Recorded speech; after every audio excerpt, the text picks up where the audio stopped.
BSP के राष्ट्रीय प्रवक्ता हैं अरुण जी, स्वागत आपका। तो बताइए, ये एसआईआर की प्रक्रिया उत्तर प्रदेश में क्या ठीक चल रही है या फिर हमें और पब्लिक जन जागरूकता की ज़रूरत है ताकि गांव के, ग्रामीण क्षेत्र के या जो कम पढ़े लिखे हैं या बिल्कुल पढ़े लिखे नहीं हमारे भाई बहन हैं उनको भी सम्मिलित किया जाए और कोई छूटने ना पाए जो वैध मतदाता हो? देखिए, ये बहुत ही महत्वपूर्ण समय चल रहा है लोकतंत्र को मजबूत करने के लिए और लोकतंत्र में वैध मतदाताओं को शुद्धिकरण में शामिल होने के लिए कि जो एक सबसे बड़ी बीमारी आती थी कि जिन लोगों का मृतक हो चुके हैं, 20 सालों में जितने मृतक हुए हैं आज भी वोटर लिस्ट में उनका नाम चल रहा है।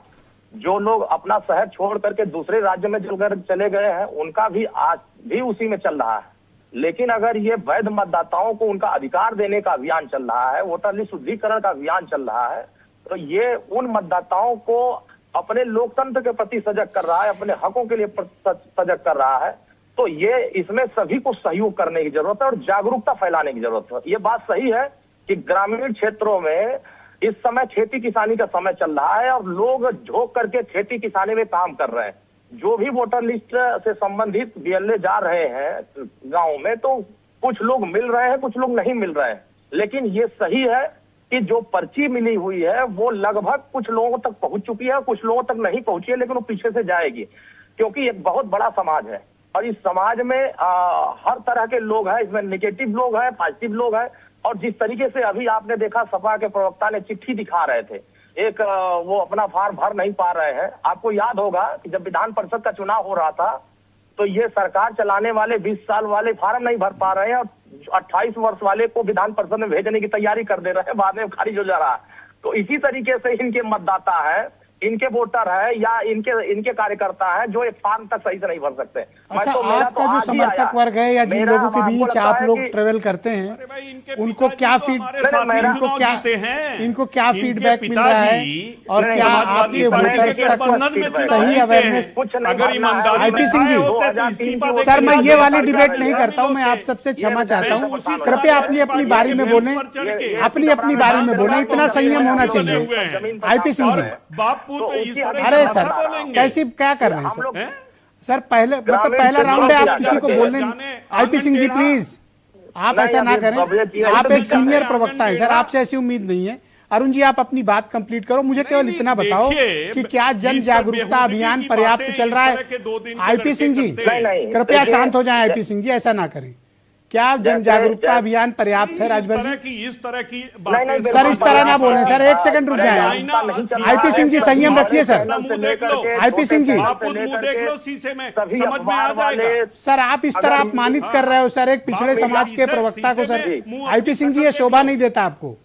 ओके राजभर जी बोलिए। मैंने क्या कह दिया, मिर्ची लग गई। इस तरह के लड़के सर ऐसे मत बोलो सर, आप भी लड़के रहे हो। इस तरह की ऐसी भाषा और शब्दावली गलत है सर। आप किसी का अपमान मत करिए सर डिबेट में, गलत बात है। नो, मैं बिल्कुल स्वीकार नहीं करूंगा सर। ना बिल्कुल नहीं सर, आप इस तरह किसी का अपमान मत करिए। आईपी सिंह जी बोलिए आप। राजभर जी, अति पिछड़े के नाम पर सर ये देखो गलत, आप ये आईपी सिंह जी की आवाज बंद कर दी जाए, सिर्फ राजभर जी बोलेंगे। वोटर लिस्ट में वो नाम चढ़ा सके, वो भी शामिल हो सके। ये तो चाहते हैं कि विदेशी आकर के यहाँ वोटर लिस्ट में शामिल हो जाए, बांग्लादेशी आके शामिल हो जाए और इनका वोटर लिस्ट में नहीं, इनके वोटर बन के रहे। अगर उनका अच्छा एक बात मुझे बताओ, आप उनकी बात छोड़ो, मुझे एक सवाल का जवाब दो। आप मेरे एक सवाल का जवाब दो, क्या पब्लिक में इस बात की पर्याप्त जागरूकता है गाँव ग्रामीण के क्षेत्रों में कि लोगों को सही जानकारी है, उनके फॉर्म वगैरह दुरुस्त भरे जा रहे हैं? जबरदस्त चलानी चाहिए, इस तरीके से अभियान चलाने चाहिए। ब्लॉक लेवल तक, तहसील लेवल तक, ग्राम पंचायत स्तर तक बाजा बजा करके करना चाहिए, होर्डिंग लगा के करना चाहिए, पोस्टर लगा के करना चाहिए। एग्जैक्टली, मैं भी वही कह रहा हूँ कि लोगों के बीच इलेक्शन मशीनरी लगे, चुनाव आयोग, प्रशासन, इस सबको लोगों के बीच जागरूकता अभियान चलाना चाहिए। बिल्कुल चलानी चाहिए, पूरे लोकल जिले प्रशासन। सिर्फ आप राजनीतिक दलों के भरोसे ये मतदाता सूची नहीं छोड़ी जानी चाहिए। मैं इस बात की डिमांड कर रहा हूं। जागरूक कर लिए जी, हम अपने समाज में अपने संगठन के लोगों को बता दिए, लेकिन जो समाज एकदम अशिक्षित है उसको तो जानकारियां नहीं हो पा रही है। Exactly. फार्म चला गया, उसके यहाँ कोई ऐसा पढ़ा लिखा आदमी नहीं है जो उसके फार्म को भर सके। लेकिन बीएलए जो उनके गांव के लोग हैं, हर व्यक्ति किसी फार्म नहीं भरेंगे। लेकिन अब जिम्मेदारी यह है कि इसमें जन जागरूकता चलाने की जरूरत है, इसका डेट भी बढ़ाने की जरूरत है कि अगर ये 4 तारीख से पहले ये क्लोज हो जाएगा तो आगे बहुत सारे लोग छूट जाएंगे। ओके, इसका डेट आगे थैंक बढ़ा यू। करके देखिए, बड़ी बहुत इंपॉर्टेंट बात कही तरीके आपने से कि अशिक्षित ग्रामीण क्षेत्र के लोगों को सुविधा दी जानी चाहिए कि ये जो फॉर्म का कॉम्प्लिकेशन है जिसका जिक्र अभी आईपी सिंह कर रहे थे, लोगों को इसको भरने में इसको कुछ आसानी की जानी चाहिए। मैं सुनील शुक्ला जी को